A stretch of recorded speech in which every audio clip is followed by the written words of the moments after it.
कहानी है रामपुर गांव की, जहां के मर्द महिलाओं को हमेशा नीचा दिखाने की कोशिश में रहते।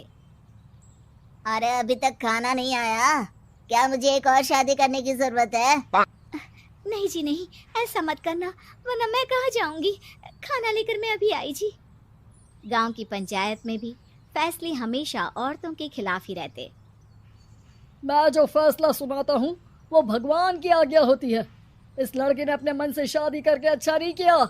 लड़के को घर भेज दो और इसकी शादी इसकी जाति की किसी लड़के से करवा दो। लेकिन ये लड़के, इसे तो गांव के बाहर निकाल दो। नहीं नहीं जमींदार साहब, ये क्या बोल रहे हैं? ऐसा नहीं हो सकता। मेरी बेटी मासूम है, इसे अच्छे बुरे की समझ नहीं है। अरे कहाँ जाएगी ये बेचारी? कहाँ जाएगी? इतनी चिंता है तो पूरे परिवार का गांव निकाला कर देते हैं। बेचारे पूरे बसे बसाए परिवार को गांव छोड़ना पड़ता है। चाहे जो हो, अगर बेटियों को कंट्रोल नहीं कर सकते तो गांव में रहने का कोई मतलब नहीं है। यहाँ औरतों को दब कर रहना होगा। कोई भी अपने हिसाब से कुछ नहीं कर सकता, सब ईश्वर की मर्जी से ही होगा। तभी गांव का एक आदमी दौड़ा दौड़ा आता है। सरपंच साहब, जमींदार साहब, वो कालिया है ना, उसकी बेटी पढ़ने के लिए शहर जा रही है। अच्छा, ये कब हो गया? और कालिया की हिम्मत कैसे हो गई ऐसा करने की? लेकर आओ उसे और उसकी बेटी को। बस फिर क्या था, हाजिर हो जाते हैं कालिया और उसकी बेटी सरपंच के सामने। अरे कालिया, ये क्या सुनने में आ रहा है? बेटी को इंजीनियर बना रहा है तू? और ये बता, गांव में तो स्कूल नहीं है, फिर कहाँ से इतनी क्लास पास कर गई तेरी बेटी? राधा, जो कि कालिया की बेटी है, उसे लगता है कि सरपंच उसकी तारीफ कर रहे हैं। सरपंच जी, मैंने ऑनलाइन पढ़ाई की है, डिस्टेंस लर्निंग से। सभी में मैंने अच्छे नंबर पाए हैं, जिसे देखते हुए शहर की इंजीनियरिंग कॉलेज में मुझे स्कॉलरशिप मिली है। वाह जी वाह, क्या होती है ये? पहले तो ये बताओ, फिर आगे की बात करते हैं। पूरा गांव राधा की बात सुन रहा था और राधा बोलती जा रही थी। तो ऐसे मैं फ्री में एक अच्छी शिक्षा लेकर गांव में जो कुछ परेशानियां हैं, जैसे बिजली, पानी और इंटरनेट जैसी समस्याओं के लिए काम करूंगी। मैं गांव को शहर से जोड़ने के लिए पुल का निर्माण करवाने का प्रस्ताव रखूंगी। मुझे पूरी उम्मीद है कि जल्द ही हमारा गांव भी तरक्की की राह पर चल पड़ेगा। राधा की बात सुनकर सारे गांव वाले ताली बजाने लगते हैं। सरपंच को समझ नहीं आता कि वो क्या करे। चुप रह नादान लड़की, गांव के खिलाफ जाने के लिए तुझे गांव से बेदखल कर दिया जाएगा, वो भी पूरे परिवार के साथ। और हाँ, अगर ठीक से गांव में रहना चाहती है तो ये पढ़ाई लिखाई छोड़ दे। हम तेरे लिए गांव का कोई होनहार लड़का देखेंगे। तभी गांव का एक आदमी बोल पड़ता है। अरे नहीं नहीं सरपंच जी, राधा बिटिया जो बता रही है, अगर वैसा हो जाए तो हम लोगों को पैसा कमाने के लिए बाहर नहीं जाना पड़ेगा। हाँ जी, और ना ही कोसों दूर पानी के लिए भटकना पड़ेगा। हमारे बच्चे भी अच्छी पढ़ाई कर सकेंगे और आगे बढ़ेंगे, ना कि हमारी तरह खेती करते बैठेंगे। क्यों गांव वालों, राधा बिटिया का साथ देना चाहिए ना। सरपंच देखता है कि गांव राधा के साथ है तो वो चुप हो जाता है। वो घर आकर अपने सलाहकार से बात करता है, जो बहुत ही चालाक किस्म का इंसान होता है।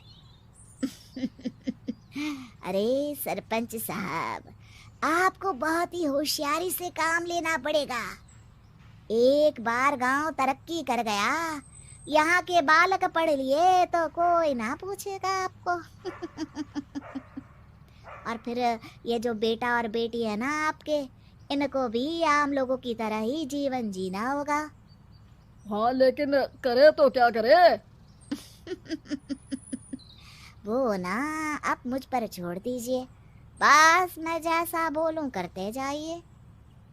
अगले रोज सुबह जब गांव वाले सोकर उठते हैं तो राधा के घर के बाहर और साथ ही वो लोग जिन्होंने राधा का सपोर्ट किया था, उनके घर के आगे लाल रंग से कल आऊंगी लिखा होता है।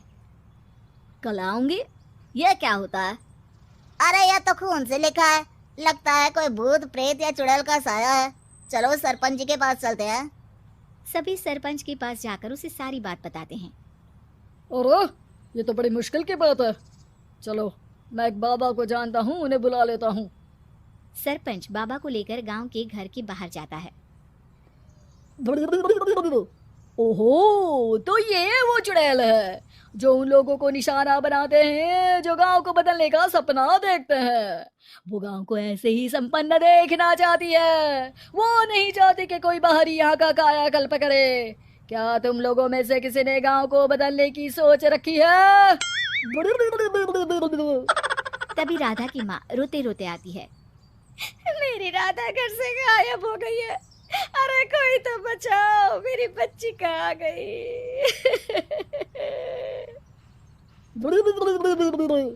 ले गई वो चुड़ैल, तेरी बच्ची को ले गई। अब वो उसे श्रापित करके छोड़ेगी। उस पर चुड़ैल का साया हो जाएगा। तभी बुरी सी हालत में राधा भी वहां आ जाती है। उसके बाल चुड़ैल की तरह फैले होते हैं और कपड़ों में खून लगा होता है। सभी राधा को देखकर डर जाते हैं। माँ, पता नहीं मुझे कौन उठा कर ले गया था। अरे दूर दूर हो जा चुड़ैल, अब हम लोग इस गांव में नहीं रुकेंगे। अरे कैसे बातें कर रहे हैं आप?